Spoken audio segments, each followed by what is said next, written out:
Live from News Channel 8 in Tampa, Florida, this is Bucs Bonus on WFLA Now. Powered by 1-800-ASK-GARY. Tom Brady wasn't able to escape Grady without a bit of NFL controversy, but good to see the Bucs running game back the way that it should be. There is Tom Brady. The Bucs escape with a win at Raymond James Stadium. They are your NFC South division leaders through 5 weeks with the Pittsburgh Steelers on tap. Hey there, folks. JB here with you on Bucs Bonus, powered by 1-800-ASK-GARY on WFLA Now with Bucs insiders Dan Lucas, Karen Loftus. Karen, so close to 200 total yards for Lenny Fournette. Well, not like super close, but you know what? Close. I appreciate you acknowledging this right out of the gates. Yeah, we have to.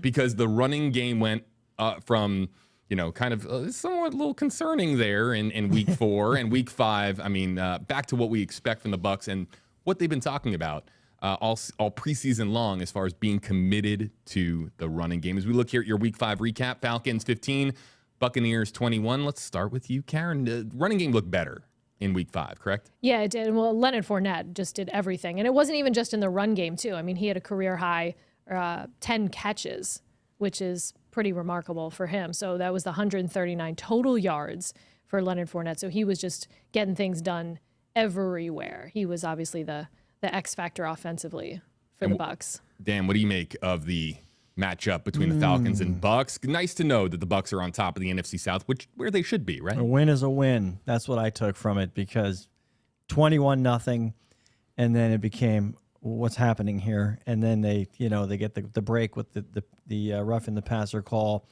and still had to make a play to get a first down after that to run out the clock, and so they got the job done. And the Leonard Fournette. 139. Was he the leading? He was the leading receiver, was he not? Yeah, he was. So they say that, the passes to Fournette are really an extension of their own run game.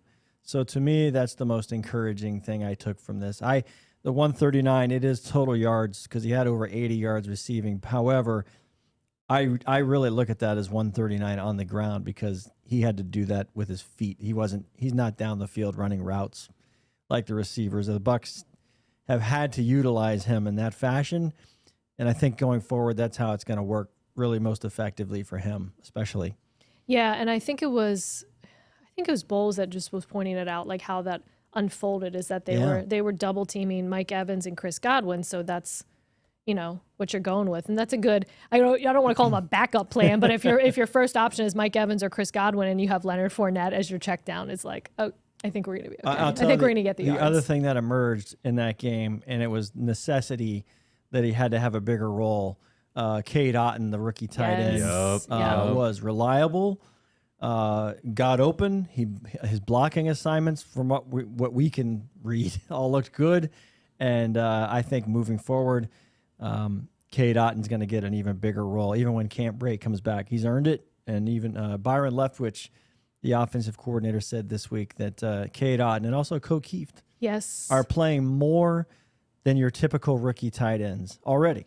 And so we're saying this was kind of a breakout day for Cade Otton. I still think that's yet to come, but I was really pleased with him. Oh, absolutely. And it actually surprised me looking back that he had the second most catches on the team. He had the same amount of catches as Chris Godwin in that game, which is cool. And, these guys are getting their opportunity because of the injuries that they've had, and it's just these invaluable reps that you're getting in your rookie year. That's been really great to see these young guys step I just up. feel like through 5 games that they other than opening night when a lot of these injuries occurred, they just have not had the complete package to work with. I feel time is going to heal everything. And unless something drastic happens in the coming weeks, at some point this is all going to come back together later in the season when teams around the league, especially contending teams, are banged up. And maybe I'm just hoping rather than thinking that the Bucs are trending in the upward direction as far as team health. And I don't see any downside to having to shuffle different pieces, like having nearly different personnel in every single game almost. I mean, it's only going to benefit you in the long run. The reps and just like the different chemistry. It's like, okay, well, we had to move this way early in the season, so it's no problem to do that game planning again. And I think there's an element, and it goes with reps. There's an element of trust with Tom Brady in particular. For sure. Obviously, we don't see all the reps that Cade Otton gets in practice from Tom Brady. But we all know that when Tom Brady throws you the football in a game, if you drop it, he's going to remember. Unless you're established and it's just hey, my bad, he may not look at you as a second or third option. He may skip over you, shall we say. He's done it. And that, to me, is what was at stake for Cade Otton. Had he dropped the ball right off the bat and looked lost, Tom Brady's not going to go your way. Right. And so those 6 catches, I believe, were on 7 targets. So that's pretty good. That's very good. Pretty solid. Not bad for a rookie. I have 2 questions for you guys. We can't do a Week 5 recap and not talk about the roughing the passer call against Tom Brady. Just let's get this right out of the way. Yes or no, was it roughing the passer? I say no. I don't think it was roughing the passer. Well, but let me clarify. Right. Because my inbox. Thank you, everybody. My email inbox is loading up. I think the Bucs caught a break by the word and rule of the law. It was roughing the passer for sure. And as the benefactors of that, we're all okay with it. If the situation were reversed, this town would still be steaming. Yes. About it.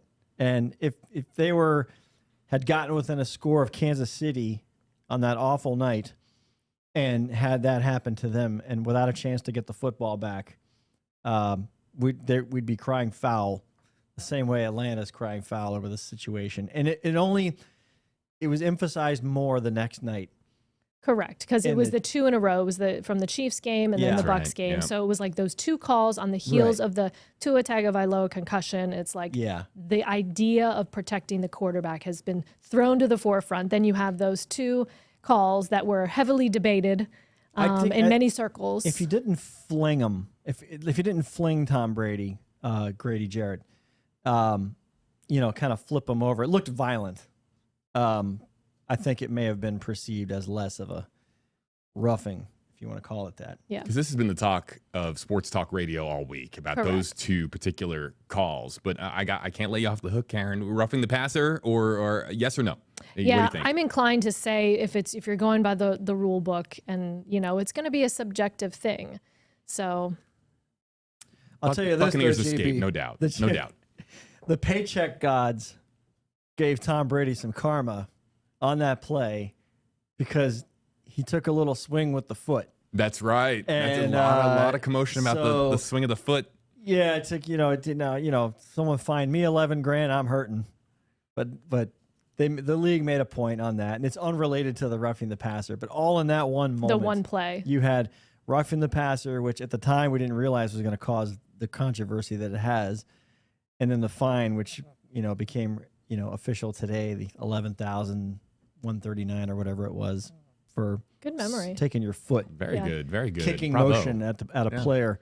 A lot of emotion there. Yeah. A lot of emotion for sure. And then the other question I'm going to ask is we got a lot more to get to on the program here, folks. Talking about the NFC South, talking about the Falcons, talking about the Buccaneers, talking about the Saints, talking about the Panthers. Buccaneers clearly the favorite in this division. I think that's widely been established, and that's not just our bias here on Bucs Bonus, but also, too, I think that everyone just generally assumes that the Buccaneers are the team to beat. Who's the biggest threat, however? Is it the Falcons? Is it the Saints? I think it's safe to say Carolina has major problems, so they're not really on our radar. However, who's the bigger threat to the NFC South crown between those 2 teams, you think? Well, that's actually a pretty good question because the Falcons are playing a lot better than people thought they were going to. And I think people before the season started said Bucs Saints. And it's still Saints, in my opinion, even though the Saints are going through their own issues. But the Saints are the team that can I think, who's capable of getting on a roll. In the NFC South, the Saints are the team. Yeah, I absolutely agree. Like you said, even though they're going through their injury issues and Andy Dalton's starting again for the Saints, like they still have a ton of really, really good players, top to bottom, and they seem to be able to find a way to win. So I think it's I think the Saints are still the biggest threat. And the Bucs still have obviously a game remaining with the Saints and also the Falcons to end the regular season in the event that something's at stake in week 18 rather, and then it's the 17th game. But that next Bucs Saints game, I would have to imagine that there's not going to be more than 1 or 2 games separating those two teams. Going into that, it's going to be another massive matchup. New Orleans, Tampa Bay. Is that the Monday Night Football game too? I believe that is. Yeah, it's a prime time game. And I just don't know what is the deal with the Bucs in prime time. I was going to say, I don't think this is the time to bring up the last Saints at Bucs prime time game. I think the numbers 9 and 0 stand out to me. Yeah. Yes. Which is not very Brady-like, because we're talking about somebody who is used to rising to the moment when it comes to the biggest stages in the sport. Yeah. Let's move on to our injury report as we look ahead now to week number 6. We've got the Pittsburgh Steelers on tap. Never easy to go into Pittsburgh and come out with a win, although we're talking about a very different Pittsburgh Steelers team. We will get to the Steelers and Kenny Pickett and, of course, Ben Roethlisberger not really being with the Steelers anymore. That's so bizarre still to me a little bit, but we're looking here at the injury report. Akeem Hicks is out, SMB out, Logan Ryan out, and then some others here, Karen, that we're keeping an eye on as well. Yeah, so, I mean, none of those are really... I guess SMB might be a surprise. He hurt his quad in the Falcons game, but I think they expected Akeem Hicks to be back by now, and then Logan Ryan's still with the foot. I'm not thinking Julio Jones is going to play just because of the way it's been going. And the way that they have receivers healthy right now, I don't think there's any need to rush that necessarily, but... I think the thing we're going to look at is, the secondary injuries for them and the Steelers, which we'll probably get into. That's coming up in our key storylines, talking about the depleted secondary. Dan, what is the most, what's the one that catches your eye here on the injury report for this week? Well, I think that Mike Edwards being questionable, I think he's going to play. Right now he's the ball hawk.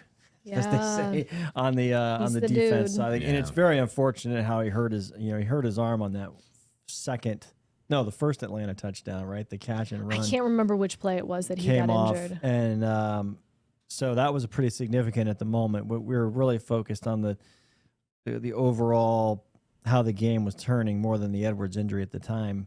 And earlier this week, Todd Bowles said, as far as Julio Jones goes, they're just not going to put him out there at less than a certain percentage. It's not worth it. They want him.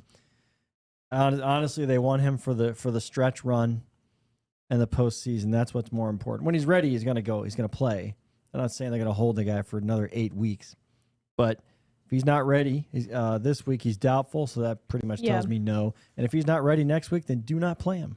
Right, because like I said, I mean, Mike Evans, Chris Godwin, Russell Gage, Leonard Fournette, off the top. So I don't see any point that they would be like, well, let's just see. They've elevated, guys from the practice squad who were all here in camp. And if you recall, if you go back to camp, including guys that are no longer here, it was about 8 or 9 deep. The wide receiver room, core. And so, Devin Tompkins and those guys, Kalen Geiger, all earned the trust. And at some point towards the latter part of the preseason, I remember thinking, all right, there's not enough room for all of these guys. You're going to tuck a couple away. You're going to lose a couple as well. And then they, the Tyler Johnson roster cut, and then he's gone through waivers. So when those other guys stuck around, I thought they believe in these guys. If they have to play them, they will. Yeah. And I like to see, too, as we look here at the injury report one more time, that we're seeing a trend here with the offensive line. We're starting to, of course, and also, too, developing a rhythm and a consistency on the offensive line. The only person here on the injury report is Donovan Smith, but full participant in practice and widely expected to go. So things improving, and they're at least starting to be a little bit of some consistency as far as the offensive line and protecting Tom Brady, given all the injuries and all the losses that we had ahead of the season getting underway. Yeah, I've been super impressed with the offensive line. I don't know about you, Dan, but Brady's gone 4 straight. He only had the one interception. In the last 4 games, he has not thrown a pick, and he's had plenty of time to throw, plenty of protection. He has not been sacked like an absurd amount of times. I think it's it's a pretty low number, maybe even like 7. I'll check my notes. But I've been super impressed. Now, you even think about Robert Hainsey, the fact that we're not talking about him. I still, in my head, I think of him as a rookie because, it's his second year, but he's now just like the dude there on the offensive line with Brady under center. So I've been very impressed with him. I think they've been able to absorb the growing pains of Luke Gedeke at left guard, and I think that Luke Gedeke takes some criticism, particularly on running plays, and on a pass play, it's easy to see who beats who, one-on-one matchups, and for whatever it's worth, when Brady has to move in the pocket, it's the guy coming through Gedeke. They're really overloading him. Correct. To go after him. But I think he's performed admirably. I don't understand all the criticism. I think not only does he perform well, I think he's just going to get better. So I'm checking the stats here with sacks allowed. So only 7. Brady's only been sacked 7 times through 5 games, and that's 4th, tied for 4th best in the league. So again, we've talked about how I'm a numbers person, and I'm like, remember, they played a couple of games with their 3rd left tackle. Yeah. So this is, that's very impressive. If you were going to feast on a team or a quarterback, that was the time to do it. I'm looking here because I don't have this name on the tip of my tongue, but it says here that Joe Gilbert is the offensive line coach. Deserves a shout out, I think, right? Shout out, Joe. Absolutely. Shout out, Joe. Coach Joe. Man, a lot of love for Joe. He's fun, by the way, during training camp when they start hitting the dummies, the tackling dummies. Joe Gilbert. And Harold Goodwin, too. They got those, those voices. You know, the coaches' voices are. Got a little gravel to it. Yeah, a little grovelly. We need to make that a GIF immediately. Exactly. At that moment right there. I just told you to hit the tackling dummy. That's what I just said. That's the translation. That's how they sound. A lot of barking. At practice, Joe Gilbert, if you're listening, whether it's this season or a future season, or if this clip has found you in the future somehow, there's Dan. It's a nod. Giving you some love a there. Nod to Joe. Nod to Joe. Love it. Week 6 preview here on Bucs Bonus, your official Bucs station. Bucs Bonus powered by 1-800-ASK-GARY. Tampa Bay Bucs at Pittsburgh Steelers. Opening as a 7.5-point favorite. Another 1 o'clock kickoff on Sunday. We like that, guys. 1 o'clock on Sunday. You know I do. Yeah, I know Dan likes it. Or I guess it would be pointing up. Yes. I know someone else. And our Brady bunch, right Brady bunch boxes. Yes. There you go. We talked about this. It's called a tease, folks. We tease this. Which secondary is more depleted by the injury bug, Bucs or Steelers? Does that point to, of course, this being an offensive, just old school, chuck it sort of throwdown? Brady's going to throw for 500, 600 yards. 600 million yards. 600 yards. It is absolute panic right now in Pittsburgh on this injury report going into the weekend. Now, I know Mike Tomlin, little defensive wizardry, gets the most out of his guys. We saw the Bucs injury report, and I'm looking at a piece of paper, and I'll just the names of guys 1, 2, 3, 4, 5. They have 6 guys out of this game. 1, 2, 3, 4 of them are defensive backs, including their stud, Minkah Fitzpatrick. Yeah, that's the who's guy. Played very well. It's very unfortunate. I like to see all the great players playing and for that too. No T.J. Watt, who's been out for a couple of weeks now. Sorry that he can't play, but it's right now. This is the defensive backups for the Steelers are going to be in the spotlight, and they are going to have a lot to show and a lot to prove.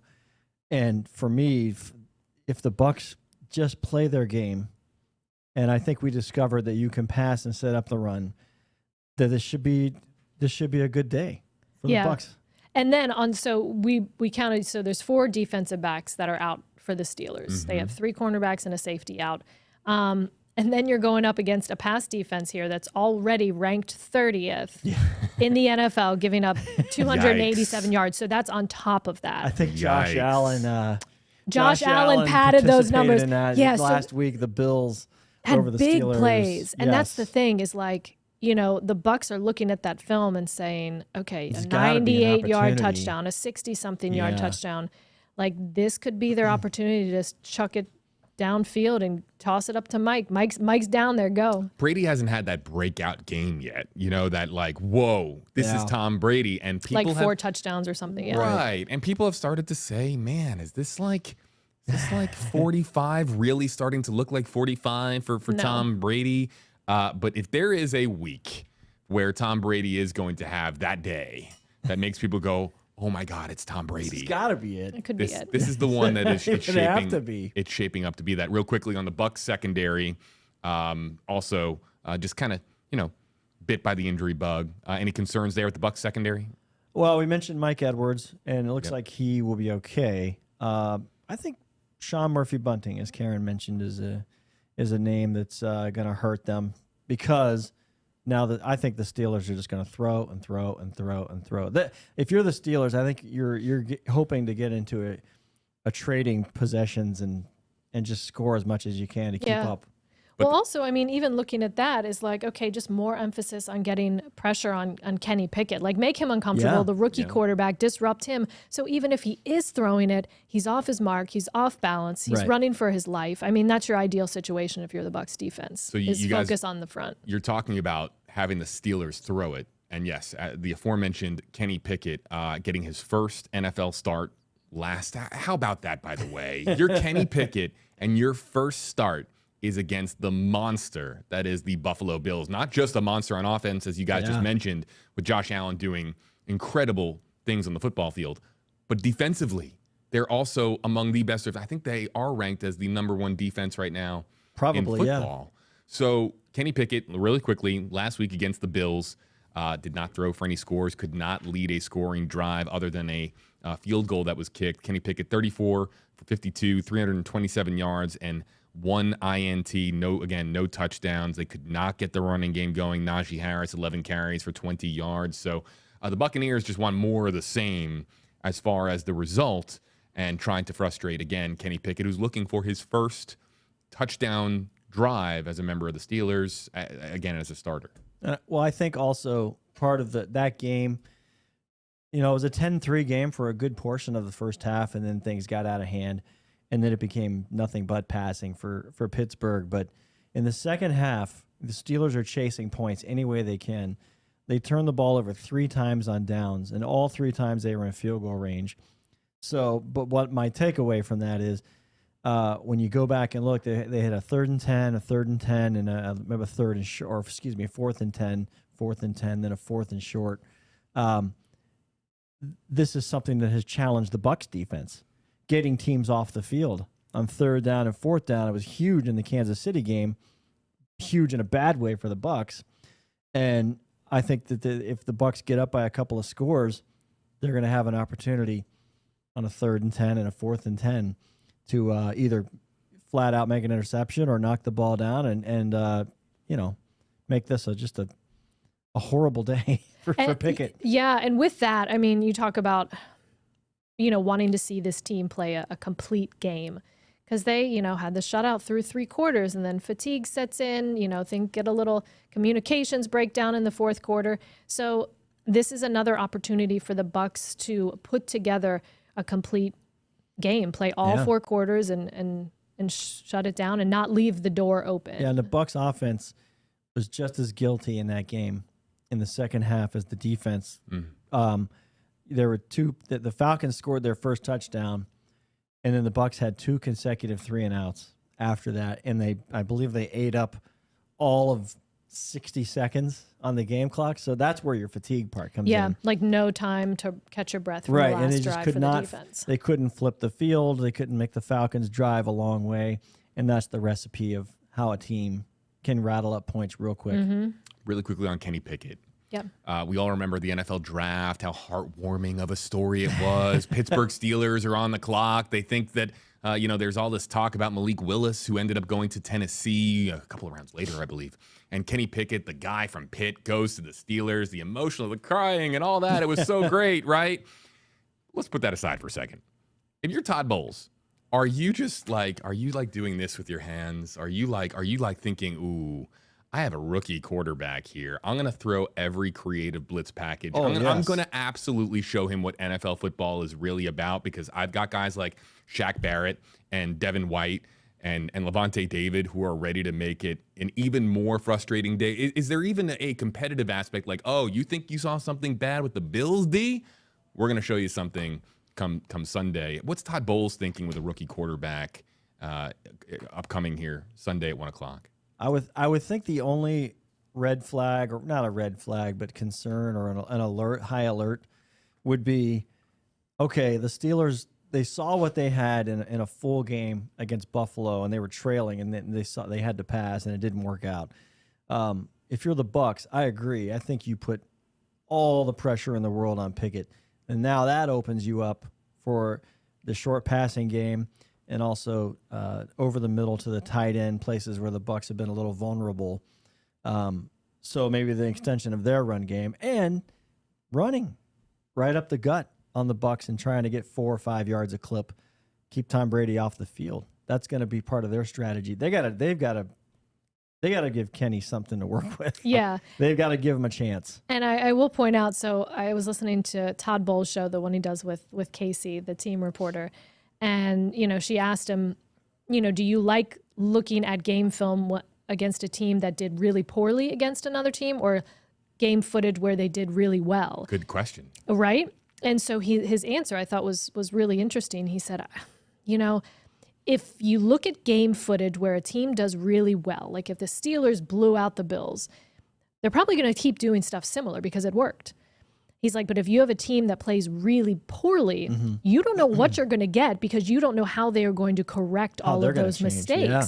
So I thought that was really interesting in talking about, like, okay, when you're going through game footage and knowing what to expect. I thought that was really interesting. Guys, I'm going to pop up on, I rarely pop up on camera hey like there. this. Hello. Hashtag hey JB. Here's Great jacket, JB. Hey JB. Yeah, thank you. This is, I loved it. I'm going to wear this, I think, every episode. That's a good color. It's a fall color, even though it's Florida fall. It's the closest I've got to Bucs colors. But here's what I'm going to do. I'm popping up on camera because you see this. We're gonna be doing a little bit of this, I think. A little bit of rowing baseball? In the end zone. Oh, okay. Rowing in the end zone. You're watching. This is my rowing in the end zone. I can't do it on the ground like Devin White does it. But that is the best you're gonna get here, folks. Lastly, storylines on your screen before we go to your fantasy outlook here on Bucs Bonus. Build a lead, hold a lead. We saw this we saw a tale of 3 quarters and then a tale of a very different quarter this past Sunday. So the Buccaneers, if you build a lead, where's your confidence level right now in being able to hold that lead, Dan? Well, 21-0 last week, and I mean it was over at that point. It was over, and then all of a sudden, Atlanta gets a touchdown, and I don't know if your mindset changed then. You still felt like, okay, they're in control of this. I have a sound effect for this. You ready? I have a sound effect for it. This is what I felt like in the fourth quarter. Yeah. My you sound were waiting effect, to use that. I was. You were like, this is my moment. All year long, I had mine that button. That was my... I'm going to let y'all have the sound effects. We'll do the sound effects. That was my... Yes, exactly. Offensive line. You keep the IQ up here in stream, okay? So when if the Bucs can build a lead, they have got to control the football and drive, and you want to eat up clock, but you also want to keep the field in a position where if you do have to punt, if a drive ends, they're starting inside their own 20. Make them go 86 yards, 82 yards, 75 yards. Don't give them the ball at midfield and give them a chance to quick strike their way back into this. Right. Like, keep playing to win, not to not lose. Did I say that right? Not to lose. I like if that makes sense. Yeah. We need playoff Lenny to be fourth quarter Lenny. Yeah. And also move the chains, keep the clock going, just put together a drive. Yeah. And that's something that'll build confidence for them, is like the finding the different ways to win. Is like, okay, you get a lead and you are able to hold on to that lead and prove to yourself that you can play effectively with a lead, as opposed to last game when it was like they were inching back in and they still had breath in the fourth quarter. Let's see what happens with the Steelers and whether or not they can get the lead again. As we look ahead to your fantasy outlook, and we're going to hit another sound effect because everybody emerging here on the fantasy outlook screen. Yeah. Huge applause. Wow, the studio audience. Wow. They love Kate Otten. Crowd.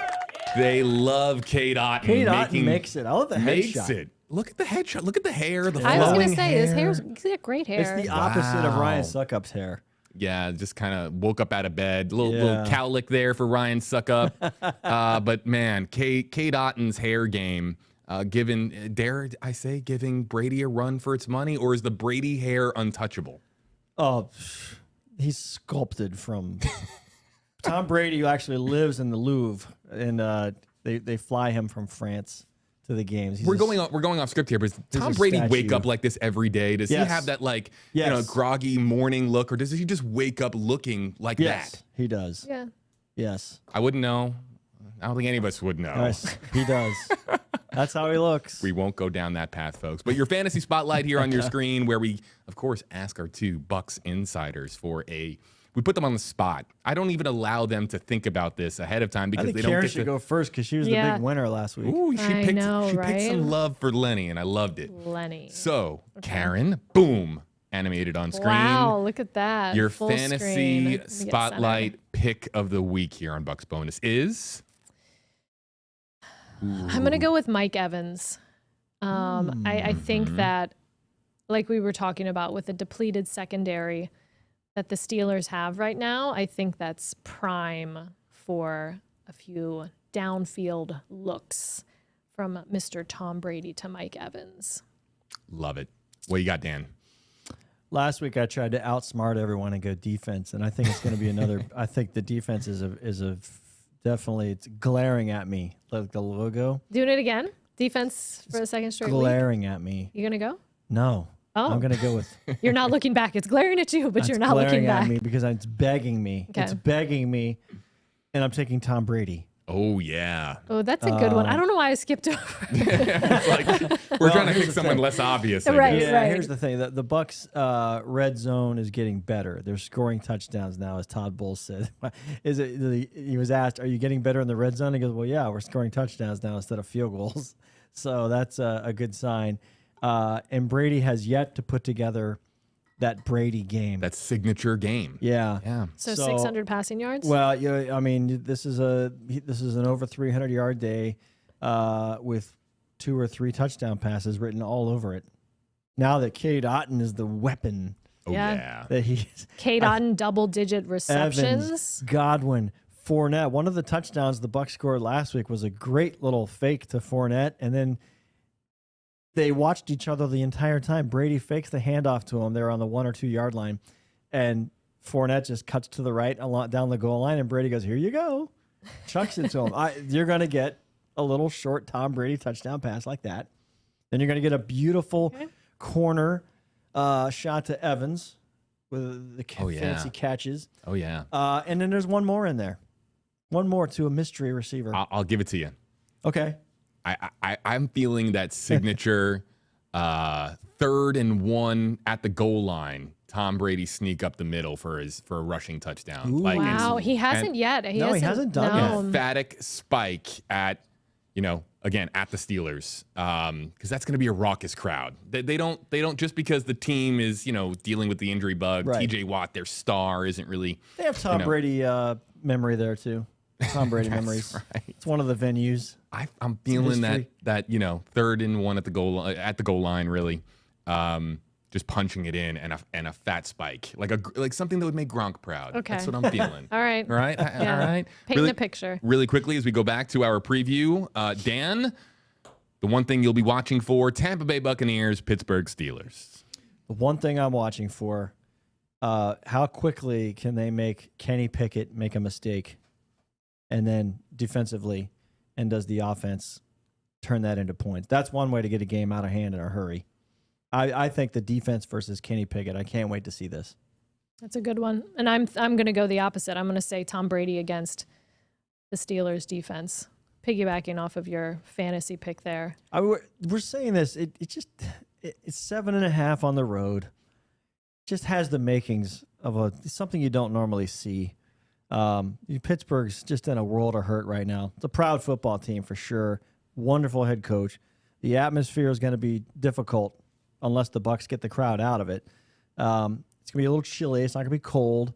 You got that end zone that's open, makes the field goal kickers have nightmares on the side of the river. It's not an easy day, But the way that if the Bucs play the way the Bucs should play, they should just motor and take care of business. Because last week didn't feel like they did. Correct. And that was another situation where we thought the Bucs were going to kind of jump up and get away with it. Yeah, and it looked that way for a 3 while. quarters. Yeah. 2.5 quarters. We shall see. Buccaneers open at a 7.5-point favorite. Kickoff 1 o'clock Eastern Sunday as we say hello. Dan, Karen, JB here with you. Everybody. Sky cam. Yeah, look at that. It's like Sky Cam, you guys, and it's moving to. We're here Fridays on Bucs Bonus, powered by 1-800-ASK-GARY on WFLA Now. WFLA, your official Bucs station, your official Bucs insiders, right there. My mug matches your jacket. It does. It's almost a perfect. Look at that. Is. Look at that. I'm gonna throw that up there. See everybody the color. Yeah, look at that. Oh, it's like we planned this out. We coordinated. It's kind of it's very intimate. Very nice. Very intimate. I love it. Love it. We always have a good time in here, guys, and we'll be back with you next Friday as we again continue to talk about the Buccaneers all season long on WFLA.com, the WFLA app. Follow Dan, follow Karen. They've got good stuff on social media. Should we wave to the camera? I feel like we should. Yeah, I would. Yeah. I waved. There you go. You did? Yeah, I did the little hand wave, but I didn't know if it was like a goodbye wave. Yeah, you're right. It is moving. Yeah. Folks, this is getting wow. more. The production value in this is off the charts. It's only because of you guys. Just want to make sure that we have the production quality necessary for a Dan and Karen included production. We appreciate you, JB. Yeah, we appreciate you guys watching wherever you are. Dan and Karen, they're the very best. And of course, click on the link in the description on this video. You might see it. It'll take you over to WFLA.com, the WFLA app. Shout out Casey Sloan, our new digital content producer here, who's going to be writing some great Bucs content this season. I'll have to introduce you guys really quickly. She just started here this week. So a lot coming your way on WFLA.com, the WFLA app, of course, and we'll also have more from Dan Lucas and Karen Loftus. Thanks so much for joining us, folks, on Bucs Bonus, powered by 1-800-ASK-GARY. We'll see you next time here on WFLA Now.